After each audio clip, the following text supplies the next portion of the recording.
విద్యుత్ కొనుగోళ్లపై తెలంగాణ ప్రభుత్వం నియమించిన కమిషన్ పై సుప్రీంకోర్టు కీలక వ్యాఖ్యలు చేసింది.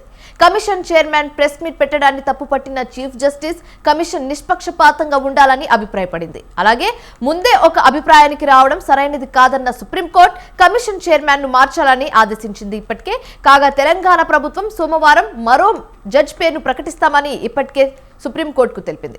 మరోవైపు సుప్రీం ఆదేశాల నేపథ్యంలో కమిషన్ చైర్మన్ గా వ్యవహరిస్తున్న జస్టిస్ నరసింహారెడ్డి ఆ బాధ్యతల నుంచి తప్పుకున్నారు. ఇదే అంశానికి సంబంధించి తాజా సమాచారం మా ప్రతినిధి సవిన్ లైవ్ ద్వారా అందిస్తారు. సవిన్, చెప్పండి. సుప్రీంకోర్టు ఇచ్చిన తీర్పును బీఆర్ఎస్ పార్టీ పూర్తి స్థాయిలో స్వాగతించింది. బీఆర్ఎస్ నేతలు కూడా ఈ మేరకు సుప్రీంకోర్టు ఇచ్చిన తీర్పు పట్ల హర్షం వ్యక్తం చేస్తున్న పరిస్థితి మనకు కనపడుతోంది. ముఖ్యంగా బీఆర్ఎస్ పార్టీ రాష్ట్రంలో 10 ఏళ్ల పాటు అధికారంలో ఉంది. ఛత్తీస్గఢ్ రాష్ట్రంతో విద్యుత్తు కొనుగోళ్ల ఒప్పందం చేసుకుంది. రాష్ట్ర ప్రభుత్వం అంటే ఛత్తీస్గఢ్ కూడా రాష్ట్ర ప్రభుత్వంతో తెలంగాణ రాష్ట్ర ప్రభుత్వం ఒప్పందం చేసుకుంది కాబట్టి అందులో ఎట్లాంటి అవకతవకలు అవినీతి జరగలేదంటూ బీఆర్ఎస్ పార్టీ మొదటి నుంచి చెప్తూ వస్తోంది.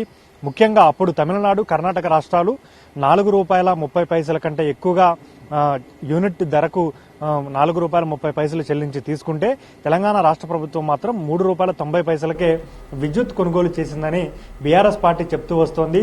కాంగ్రెస్ పార్టీ తెలంగాణలో అధికారంలోకి వచ్చిన తర్వాత ఛత్తీస్గఢ్ రాష్ట్రంతో జరిగిన విద్యుత్ కొనుగోలు ఒప్పందంపై జస్టిస్ ఎల్ నరసింహారెడ్డి అధ్యక్షతన ఒక కమిషన్ను ఏర్పాటు చేసింది. ఈ కమిషన్ ఇప్పటికే బీఆర్ఎస్ పార్టీ అధినేత కేసీఆర్ కు 2 సార్లు నోటీసులు జారీ చేసింది.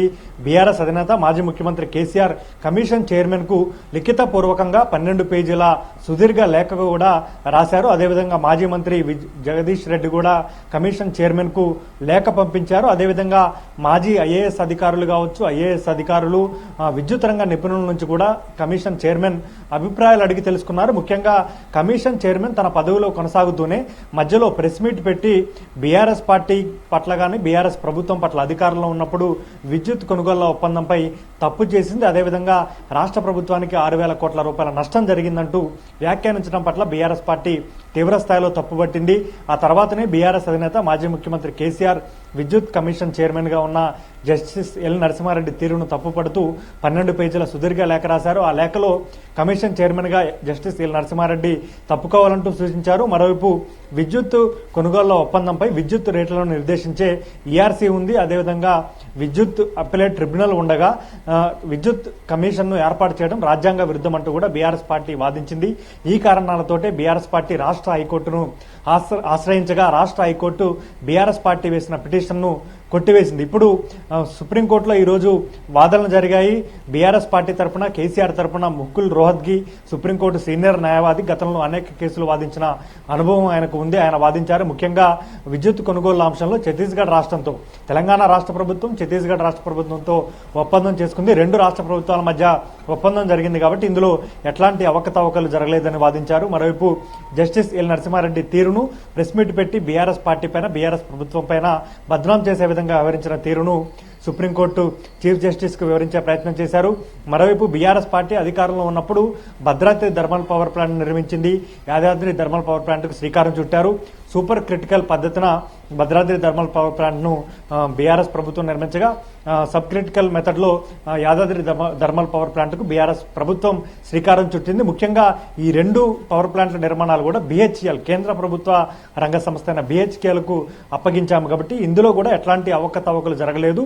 ఒకవేళ బీఆర్ఎస్ పార్టీ కనుక కమిషన్లు తీసుకోవాలనుకుంటే, బీఆర్ఎస్ ప్రభుత్వం కమిషన్లు తీసుకునే ఉద్దేశం ఉంటే ప్రైవేట్ కంపెనీలకే ఈ 2 థర్మల్ విద్యుత్ పవర్ ప్రాజెక్టులను అప్పజెప్పే వాళ్ళమంటూ బీఆర్ఎస్ పార్టీ వాదిస్తూ వస్తోంది. ఈ రోజు సుప్రీంకోర్టులో జరిగిన వాదనలో ఈ బీఆర్ఎస్ పార్టీ తరఫున, కేసీఆర్ తరఫున వాదించిన ముకుల్ రోహత్గి ఇవన్నీ సుప్రీంకోర్టు చీఫ్ జస్టిస్ ముందు ఉంచారు.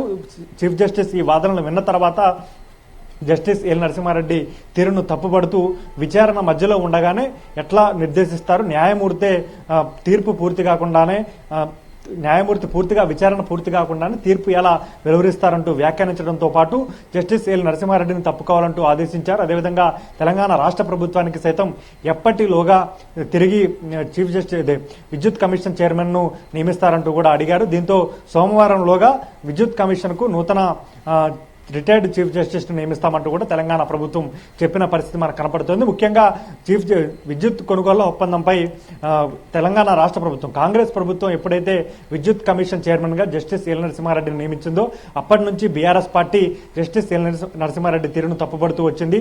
అనేక వేదికల్లో అనేక సందర్భాల్లో బీఆర్ఎస్ అధినేత మాజీ ముఖ్యమంత్రి కేసీఆర్ తో సహా బీఆర్ఎస్ పార్టీ నేతలంతా జస్టిస్ ఎల్ నరసింహారెడ్డి తీరును తప్పుపడుతూ వచ్చారు. ముఖ్యంగా రేవంత్ రెడ్డికి అనుకూలంగా ముఖ్యమంత్రి రేవంత్ రెడ్డి రాసిచ్చిన స్క్రిప్ట్ నే జస్టిస్ ఎల్ నరసింహారెడ్డి చెప్తున్నారంటూ కూడా బీఆర్ఎస్ పార్టీ వ్యాఖ్యానించిన పరిస్థితి మనకు కనపడుతోంది. రాష్ట్ర హైకోర్టును ఆశ్రయించిన తర్వాత హైకోర్టులో వాదనలు జరిగి హైకోర్టు ఈ తీర్పును కొట్టివేసిన తర్వాత బీఆర్ఎస్ పార్టీ సుప్రీంకోర్టును ఆశ్రయించి ఈ రోజు వాదనలు జరిగిన తర్వాత విద్యుత్ కమిషన్ చైర్మన్ గా జస్టిస్ ఎల్ నరసింహారెడ్డిని తప్పుకోవాలని సుప్రీంకోర్టు సూచించింది. ఉమ్మడి రాష్ట్రంలో కూడా ఇట్లాంటి సంఘటన జరిగింది. ఎన్టీ రామారావు ముఖ్యమంత్రిగా ఉండగా పదవి నుంచి దించి నాదెండ్ల భాస్కర్ రావు నెల రోజులు ముఖ్యమంత్రిగా పనిచేశారు. అప్పుడు నెల రోజుల ముఖ్యమంత్రి పదవీకాలం ముగిసిన తర్వాత తిరిగి ఎన్టీఆర్ ముఖ్యమంత్రి అయిన తర్వాత నాదెండ్ల భాస్కర్ రావు తీసుకున్న నిర్ణయాలపై జస్టిస్ కృష్ణయ్యర్ కమిషన్ ను ఎన్టీ రామారావు ఏర్పాటు చేయగా కృష్ణయ్యర్ కమిషన్ కు వ్యతిరేకంగా నాదెండ్ల భాస్కర్ రావు కోర్టుకు వెళ్లి కృష్ణయ్యర్ ను తప్పుకోవాలంటూ తీర్పు తెచ్చుకున్నారు. ఆ కారణాన్ని కూడా హైకోర్టు ముందు సుప్రీంకోర్టు ముందు బీఆర్ఎస్ పార్టీ వాదనలో వినిపించింది. ఈ రోజు జరిగిన వాదనలో బీఆర్ఎస్ పార్టీకి బీఆర్ఎస్ అధినేత కేసీఆర్ కు కొంత ఊరట లభించిందని చెప్పుకోవచ్చు. Right, thanks for the update Sameer.